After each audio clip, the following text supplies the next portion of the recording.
GMC Yukon is certainly in a class that's part of the minority in the automotive market. However, this isn't stopping General Motors from building these cash cows. Introduced a few years ago, the GMC Yukon continues to be an old-school body-on-frame SUV, but with a huge sea of crossovers to choose from, is there any reason you should choose this truck-based SUV? Well, let's go ahead and find out and take a closer look at this 2017 GMC Yukon Denali. Now, this is the fourth generation of GMC's big brawny Yukon, and it's been in this generation since the 2015 model year. Now, the Yukon has always stuck to its roots of being a true truck-based SUV. It also shares the same platform with the cheaper Chevrolet Tahoe and the more expensive Cadillac Escalade. Now, for 2017, there are a few notable changes for the Yukon, most notably on the technology front. You have a new low-speed automatic braking system that's paired with the forward collision warning system. And then you also do have a new teen driver management system. Cooled seats have also been replaced with ventilated seats, and heads-up display is now standard on the Denali trim. Now, our trim of the Yukon we have here is the Denali trim, and it comes with these big old 22-inch wheels here, and then on top of that you also do get a chromed out front grille, and it comes with all the luxury goodies. You have a full-on leather interior as well as a navigation system, all that good stuff. Now, here goes the key fob design for the vehicle. You have a smart key, of course, decent looking key fob. You have your lock, unlock, your remote engine start, and then your power tailgate as well as your panic alarm. Now, this color of the Yukon is known as the mineral metallic, and it does have smart key access on all four doors of the vehicle, which is a nice little feature there.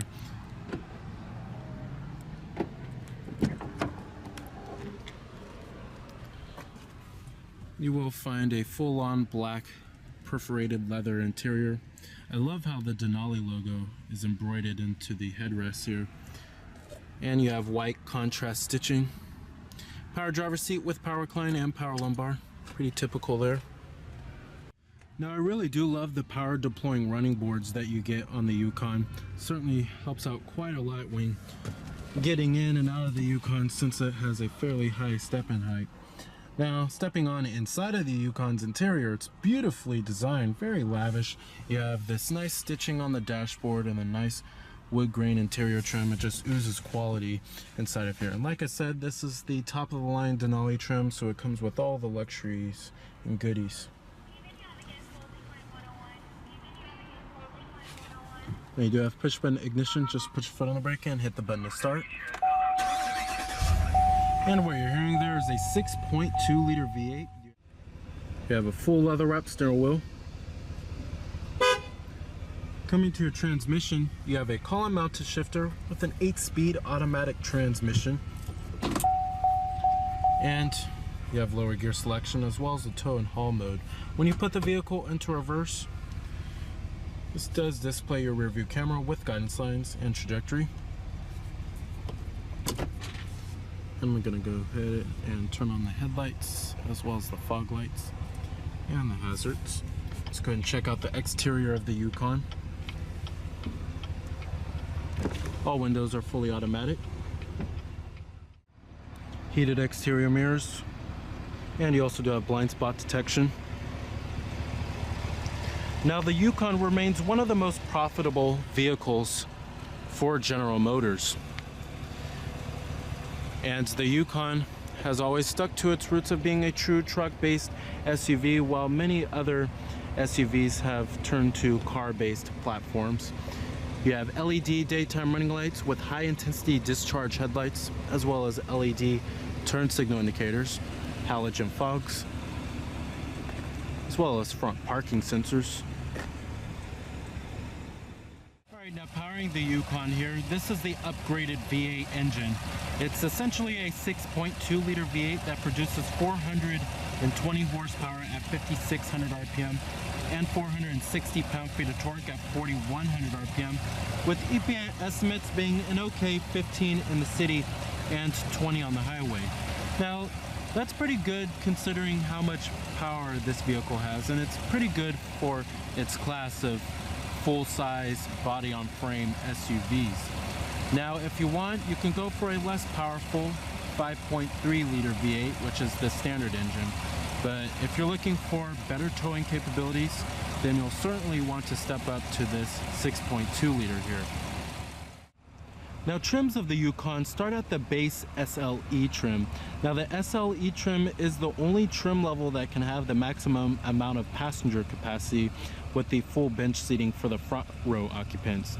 And this trim starts at $48,530. The mid trim level, which is the SLT trim, which is also the most popular trim level, starts at $57,315. And then the top of the line Denali, like how we have here, you're looking at $65,965.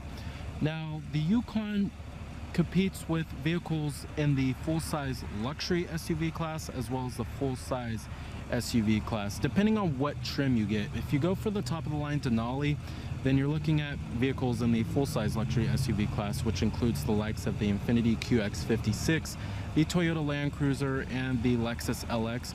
You may even want to compare it to the Land Rover Range Rover. However, the Range Rover is considerably way more expensive than the Yukon here. Now, if you go for the SLE and the SLT trim levels, you can compare it to vehicles like the Toyota Sequoia, the Ford Expedition, and the Nissan Armada. All right, now driving the 2017 GMC Yukon here. Now, it's no surprise here that the Yukon handles and rides more like a truck rather than a car. You know, crossovers are based off of car-based platforms, so you know they ride and handle more like a car rather than a truck. But the Yukon, since it's based off of a truck, it handles and rides like a truck, which is not necessarily a bad thing. I mean, some people are looking for that. They want those, you know, traditional like four-wheel drive capabilities with high ground clearance and all of that. Now, what I do like about the Yukon is that it does feel very big. You know, this vehicle is quite a big vehicle to drive.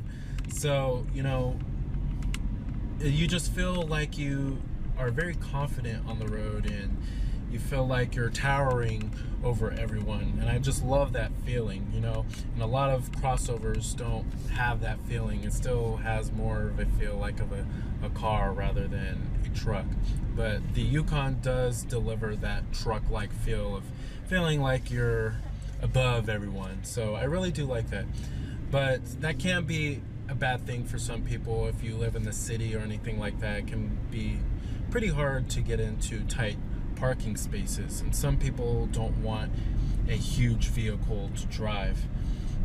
Now, as far as the fuel efficiency goes, the fuel efficiency is good for the full-size SUV class. When you compare it to crossovers, however, it's a different story. Crossovers are considerably more fuel efficient than the Yukon here, depending on which crossover you get.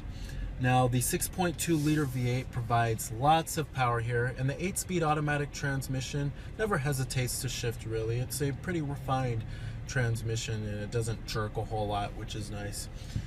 But if you need that extra towing capability and that extra power, you'll want to step up to this 6.2 liter V8 here.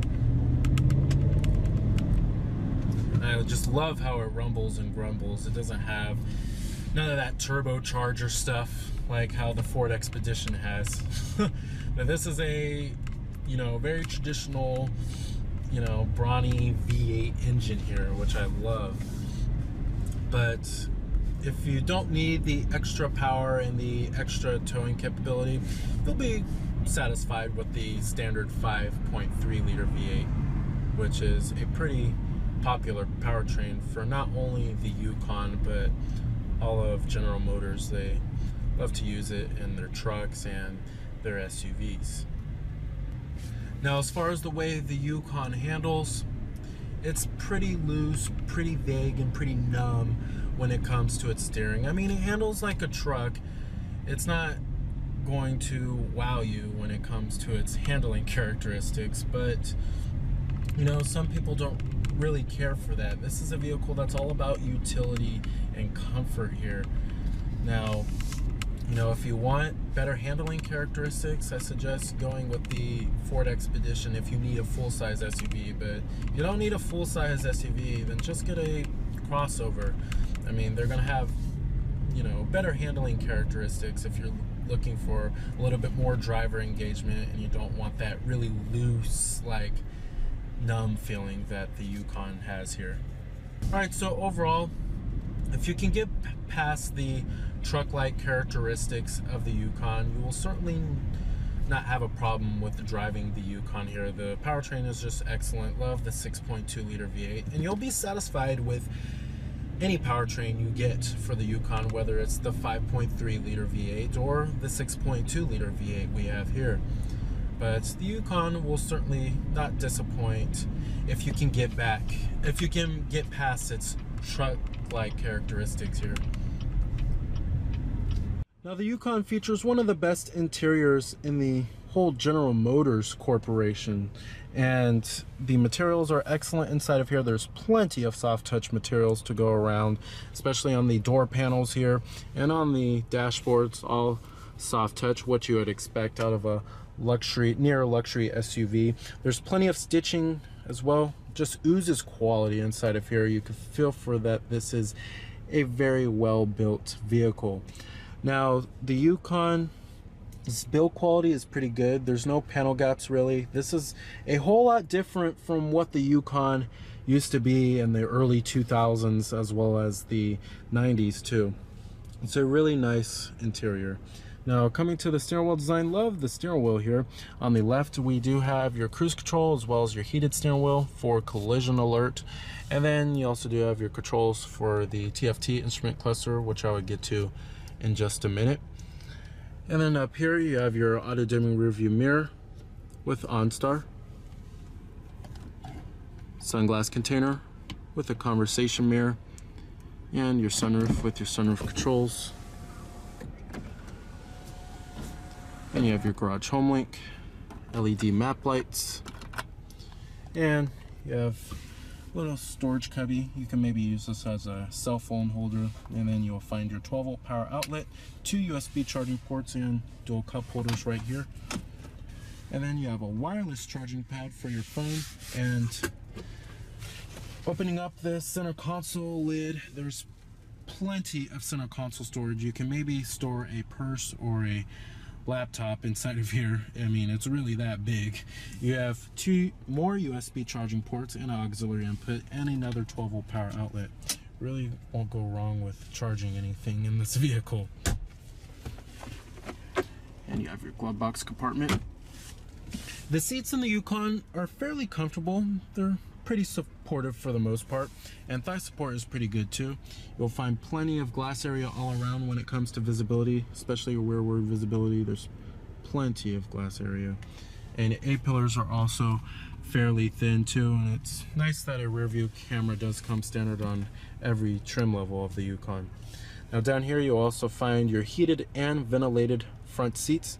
And then we also do have your climate controls, dual zone automatic climate control, of course, and you have your different zones as well as your temperatures on the dials right here, as well as your front window defroster and rear window defroster.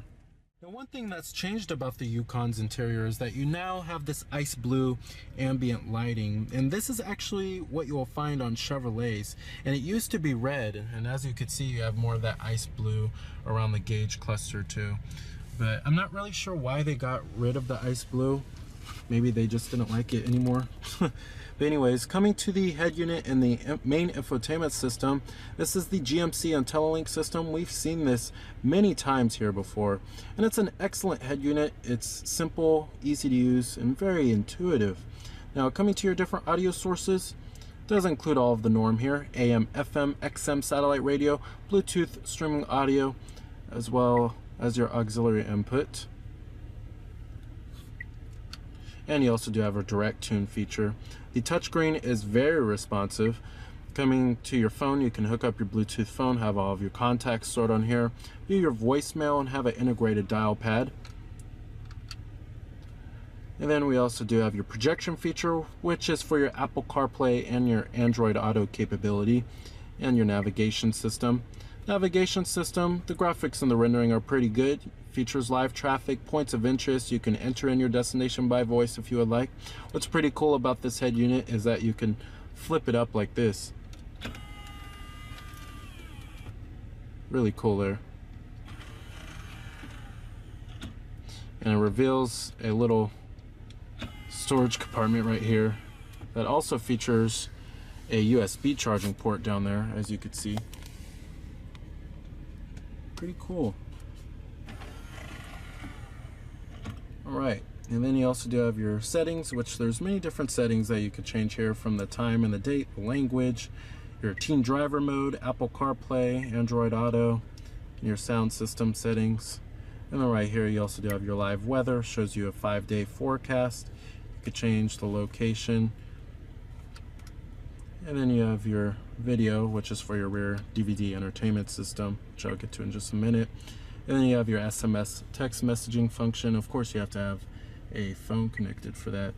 And then your OnStar, live traffic, and your shop, which is for your apps. Overall, love the GMC IntelliLink system. Very intuitive, simple, and responsive. One of the best head units in the business. Coming to the instrument cluster here, we do have full instrumentation for the gauges, of course. And we have a big old TFT instrument cluster in the center.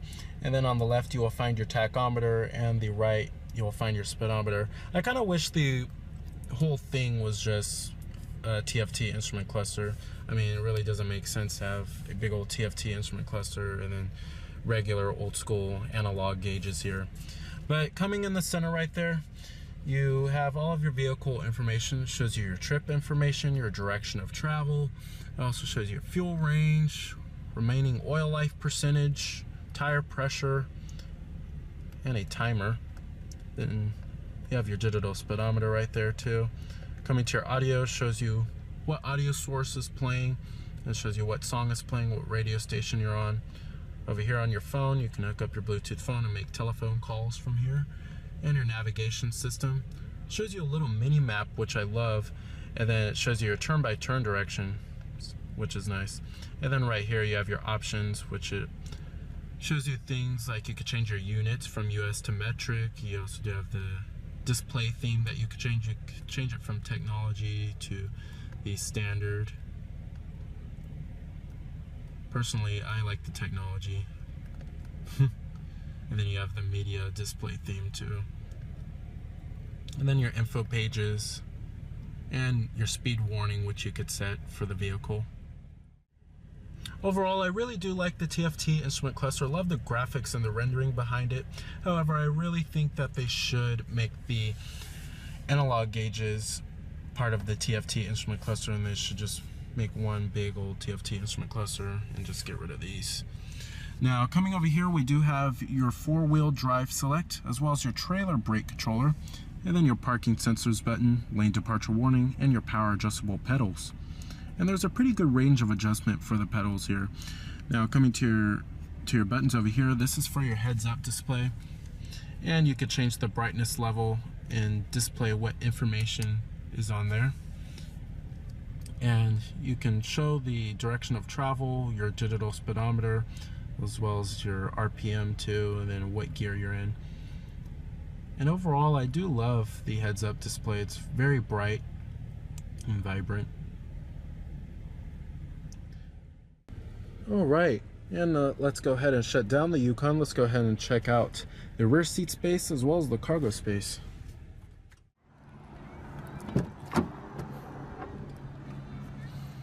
Materials and build quality do follow through in the rear, which is good.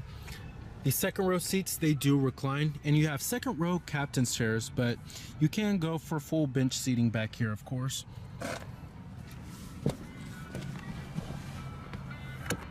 Now back here in the Yukon, there's plenty of rear seat legroom for the second row occupants, as well as headroom too. You also do have your rear seat DVD entertainment system, and it's been updated for 2017. You can now do a wireless display, or you can do HDMI, things like that. It's been updated for the inputs here.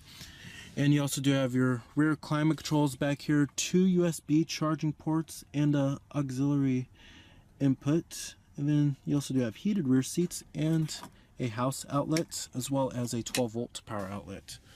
So plenty of charging ports, and you also do have a little cubby right there for storing things. And you have dual map pockets too.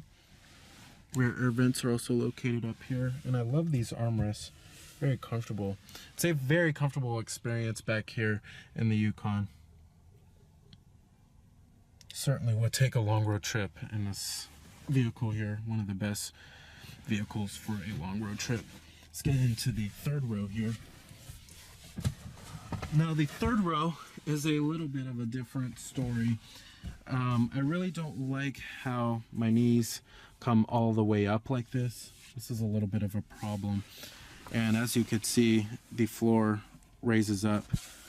And that's due to the suspension setup for the Yukon. It doesn't have an independent rear suspension like the Ford Expedition.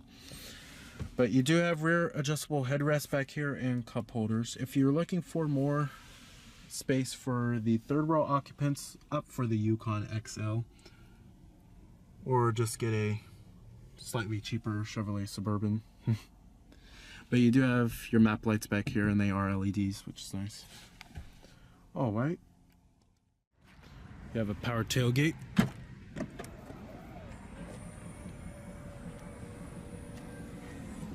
Now you do have power folding third row seats back here. And these second row seats also do power fold too. And when you fold all the seats down, makes for an okay amount of cargo space. But when you compare it to some other crossovers, it's either the same amount of space as some other crossovers, and some other crossovers do offer a little bit more cargo space than the Yukon here. But if you're looking for the most cargo space, just get the Yukon XL. Now, one problem with General Motors full-size SUVs is that the load floor height is really high, which can make it a little bit of a problem getting items inside of here.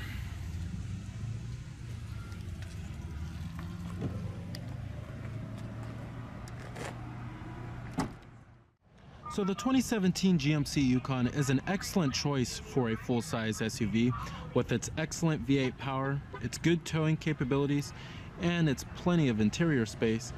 If you're looking for a full-size SUV, you should certainly put this on your list. So remember that this is Cameron Birch from Cameron's Car Reviews.